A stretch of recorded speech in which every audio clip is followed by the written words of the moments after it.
The Nightbeat starts right now. A mother tonight in anguish. She lost her 3 children in a crash in the last 24 hours.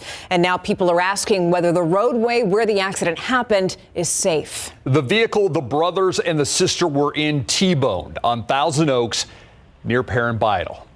A picture of the 2 brothers and sisters shared with us tonight. There you see them, the 2 brothers, the sister. The youngest victim, 10 years old. The loss so monumental that nearly 100 friends and family members came together in a vigil tonight to honor their lives. The Night Team's Patty Santos was there and also brought people's safety concerns to the city. Evelyn, Ivan, and Julia. The Flores Jasso siblings, identified by family, were all killed in a wreck on the corner of Thousand Oaks and Alamo Blanco Street. Their aunts and cousins say the 22, 17, and 9-year-olds were picking up medicine for their sick mother. Oraciones porque only prayers could ease their burden. And at 6 p.m., those prayers showed up as friends and family walked to the crash site for a vigil. Everybody was here trying to help. A neighbor from across the street who witnessed the crash hoped to find words of comfort for the parents. Their children were not alone when they died. We were here with them trying to help them, but there was nothing we could do until the Jaws Alive got here. Sadly, he says, this crash highlights road safety concerns. Everybody is that noise right there. That guy's going 35 right as he passes, but I mean, he's speeding up to 50 as he's racing to a red light. Heavy traffic in the area making it difficult for vehicles to safely cross. San Antonio police say the vehicle the siblings were in was T-boned as it tried to turn. Neighbors hope this is the last fatality they see on this intersection. But right here is where the most accidents happen on this road. Tonight, the city of San Antonio tells us they actually conducted a traffic study along this stretch of the road, but that was 7 years ago in 2016. They say at that time the study found that this was a low traffic volume area. Patty Santos, KSAT 12 News. Feel for that family, though. Thank you, Patty. A flood of lawsuits after a freeze that proved deadly and left many of us in the dark. Nearly 2 years later, the Texas Supreme Court is considering one question. Should ERCOT be protected from lawsuits? Lawyers for the grid operator argue ERCOT should be shielded like many other governmental agencies. According to the Texas Tribune, they say the Public Utility Commission of Texas, which oversees ERCOT, should face those legal claims instead. ERCOT is a nonprofit tasked with running the grid. Attorneys on the other side of this legal fight say giving ERCOT such immunity, like government entities, is inappropriate. Now from the big freeze to fierce flames, this right here, this is all that's left behind after a house fire in Converse. And you could just look at it right here. It spread from the home to a car, then to a neighbor's yard. There also appears to be damage to some of the neighbors' windows. Video from a Ring doorbell camera caught the fire happening on Twin Creek Farm. One neighbor says that he heard a loud bang before he saw the flames. Look at those flames. Wow. And then that man rushed to get his wife out of the home. Hurry up and get dressed. Let's get out of here, before it gets bad, and kind of got real bad from there. Now, another neighbor also had to rush out of their home and right in the middle of the shower. Both neighbors are now hoping to help the homeowner who lost their entire home, which is the one that you saw right there. New on the Nightbeat, a major step in helping those suffering from PTSD right here in Military City, USA. A clinical trial conducted in part by UT Health San Antonio showing major strides in quickly and effectively treating combat-related PTSD. Psychologists tell the Night Team's Lee Waldman how this type of treatment is different from others. It's incredibly rewarding. I kind of feel like I'm doing my most important work in my life. As a veteran of the U.S. Air Force himself, Dr. Alan Peterson with UT Health San Antonio knows all too well about servicemen and women dealing with combat-related PTSD. Really seeing the horrors of war with traumatic brain injury, I knew we had to do something. Peterson and scientists across the country work together on this study to utilize old tools in new ways. Prolonged exposure. It's normally done with a single treatment session once a week over 2 or 3 or 4 months. This technique is more intensive, with prolonged exposure therapy done daily over a 3-week period. It's the first study ever that has actually taken this approach. Let's assess the top 3 traumas and then kind of focus on the least distressing trauma, the second most distressing, and then finally get to the most distressing trauma. Tabitha Blunt works with service members receiving treatment for PTSD and knows how isolating the battle can be. What this treatment does for a lot of people is it expands the hope so that they can continue to live. And as you live more, PTSD takes up less space in your life. This clinical trial had a 75% success rate with over 200 service members participating. Similar studies show there is little chance of relapsing symptoms, even looking over 10 years. But the work isn't done. This isn't a cure for PTSD. We keep moving the needle, pushing the envelope further and further to get better outcomes. Making sure no one is left behind. I think the next step is to figure out the other 25%. I don't think it's good enough to end here. There are going to be other clinical studies that are done because they haven't reached a 100% success rate yet in treating PTSD. We have more information on those other clinical trials, clinical studies, and treatments on our website. Just click on this story on KSAT.com. Reporting live, Lee Waldman, KSAT 12 News. Lee, thank you. In other news tonight, President Joe Biden facing a challenge from Mexico's president. Today's visit comes after President Joe Biden went to the border city of El Paso yesterday. Both leaders shook hands and smiled, but then tensions bubbled to the surface soon afterward. Mexico's president wants President Biden to increase imports from Mexico and Latin America instead of Asia, arguing that that would make life better for Latin American countries. Now, President Biden says the U.S. is already working on trying to produce more at home and says that his responsibilities don't end with the Western Hemisphere. Still, both pledged to work together. Meanwhile, Republicans are reacting to Biden's visit to the border. My hope is that President Biden's visit to the border yesterday represents a change in approach and a recognition that we have to work on this together. Now, for now, President Biden says that migrants from Cuba, Haiti, Nicaragua, and Venezuela have to apply for asylum before they leave their home countries, or they face being turned away under Title 42. Tomorrow, the topic of immigration is expected to come up again as Biden and Mexico's president meet with Canada's prime minister. Now, with the new U.S. House Speaker, lawmakers can move border legislation forward, but it's still unclear if they're going to get to President Joe Biden's request. Republican Kevin McCarthy grabbed the gavel on the 15th vote, and after making several concessions, tonight he passed rules that will govern the body for the next 2 years. One was a concession that allows a single lawmaker to force a vote to remove the Speaker of the House. Along with the new rules, McCarthy also needs to find common ground with lawmakers who didn't want him in that Speaker role. Now for a look at some of today's big headlines in your Nightbeat news flash. A mask and gloves not enough to keep this guy's identity a secret. Police say he's accused of robbing a convenience store where he used to work. Cameras rolling as the suspect walked into the store in Kerrville this morning. Police say he pushed a former co-worker, stole some money the clerk was counting. He didn't get far because that clerk recognized him, was able to actually give police the guy's address. Learn and remember. 2 efforts underway right now to keep people from forgetting the Holocaust. The San Antonio Public Library behind the month-long series. The library has hosted this series for 11 years now. It continues as extremist groups spread anti-Semitic images across the country, including in San Antonio. This year's theme focusing on how censorship and destroying books laid the groundwork for the Nazis. They're working with the Holocaust Memorial Museum of San Antonio in hopes of teaching others to avoid the horrors of the past. An update now on a story we brought you back in November. It involved a beer can being thrown at U.S. Senator Ted Cruz.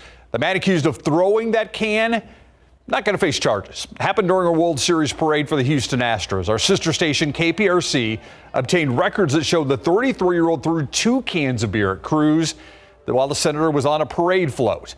One of those hit the senator in the chest. According to documents, the suspect told officers he was sorry.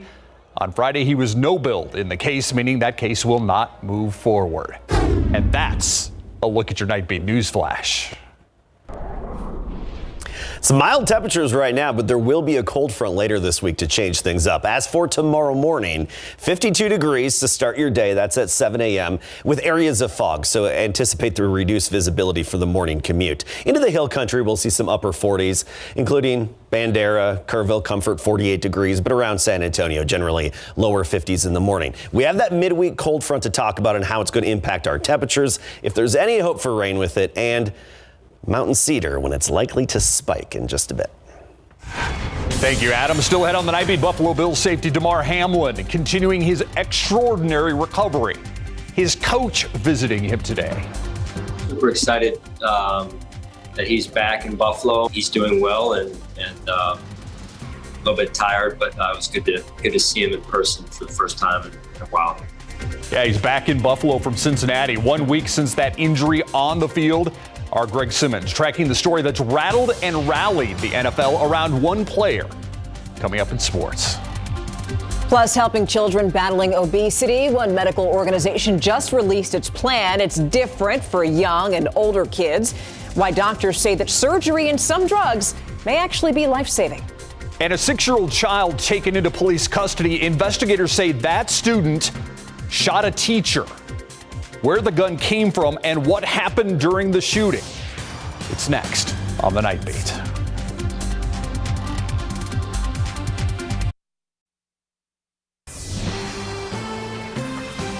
Tonight, a 6-year-old student remains in police custody. Investigators say that child shot a teacher at an elementary school in Virginia on Friday, but they say it was not an accident. Now, police didn't say why they thought it was intentional, only that's what they thought. Investigators say the teacher was conducting class when the student pointed the gun, fired right at her. Investigators believe that a bullet hit the teacher's hand, then went through to her chest. Now, right now, she's in stable condition. Police say the gun came from the student's mother, who bought the gun legally. The student then carried it to school in a backpack.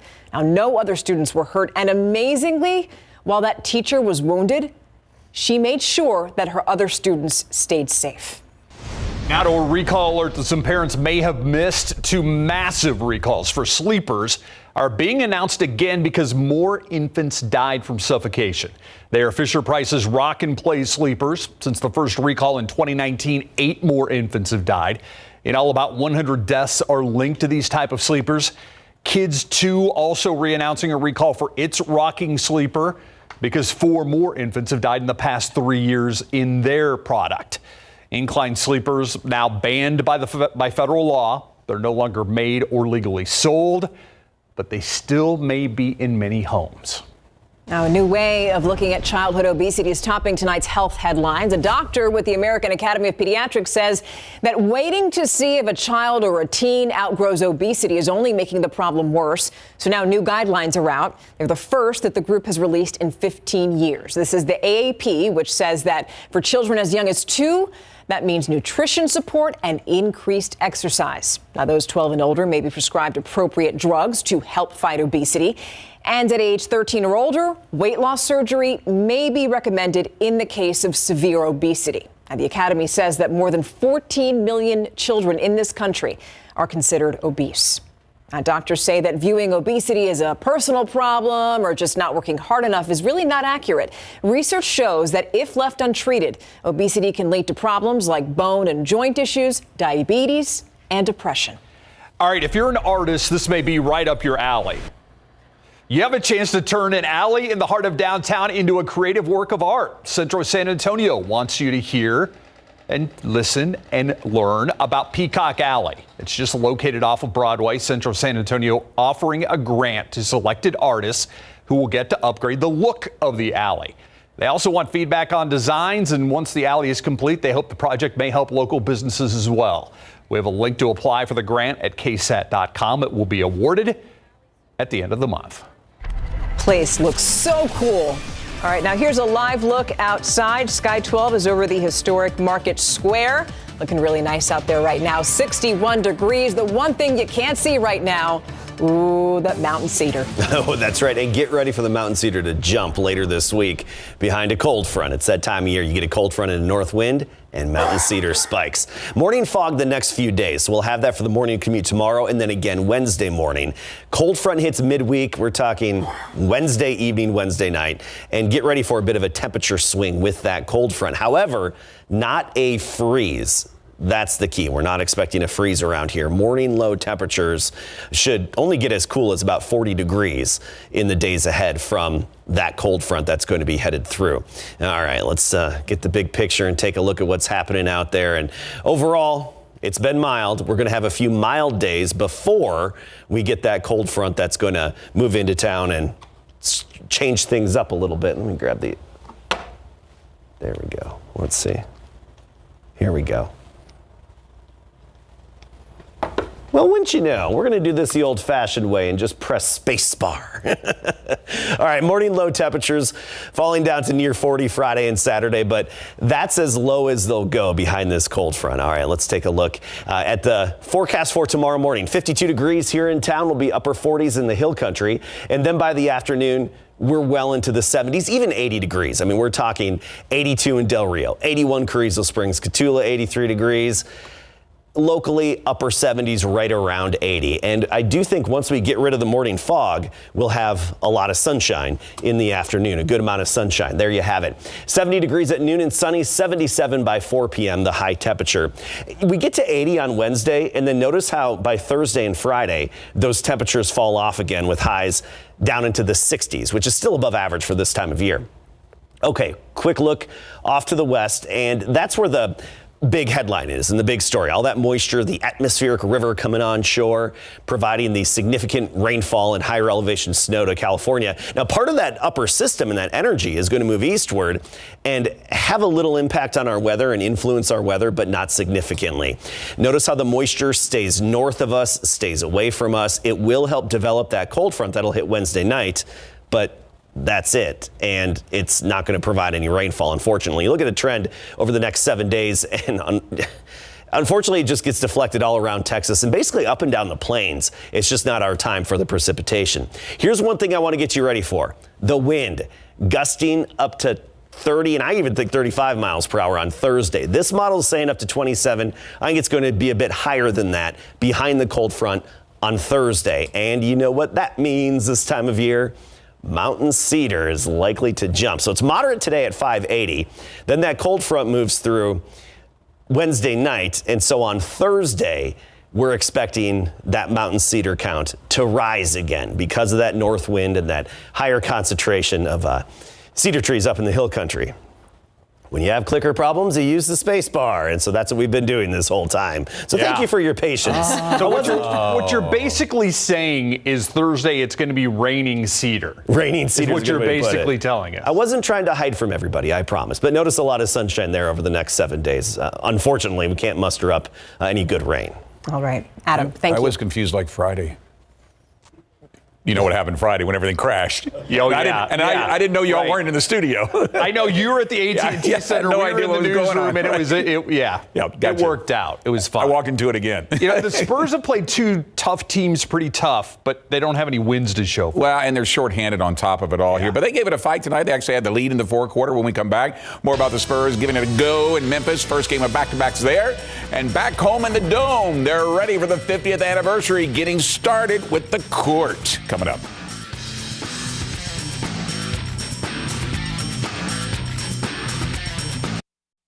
Jakob Poeltl back in the lineup tonight for the Spurs. The Silver and Black take on the Grizzlies without Ja Morant for the first of 2 games in Memphis. And Poeltl contributes right away, getting a nice look inside with the Spurs' first points in the night. San Antonio keeps pace early off the miss. Romeo Langford skies in for the tip in, and they lead 11-10. Then later in the frame, Doug McDermott finds Jeremy Sohan, who swings it out to Malachi Branham for the 3, but San Antonio trails 35-25 after 1. And Memphis keeps the Spurs at arm's length in the second quarter. Tyus Jones hits a triple, and Memphis leads 72-61 at halftime. Fast forward to the fourth quarter. Spurs start to rally. Josh Richardson forces a turnover, starts the break. Stanley Johnson gets it to Richardson, who finishes with the lay-in, and the Spurs take the first lead of the second half, 99-98, forcing a Grizzlies timeout. A few possessions later, Trey Jones makes a tough shot in the paint that ties it up at 109, but the Grizzlies take control from there. Tyus Jones with the acrobatic assist to Desmond Bane for the corner 3. Memphis pulls away to win 121-113. The Spurs have lost to the Grizzlies 8 straight times, a first under head coach Greg Popovich against any team.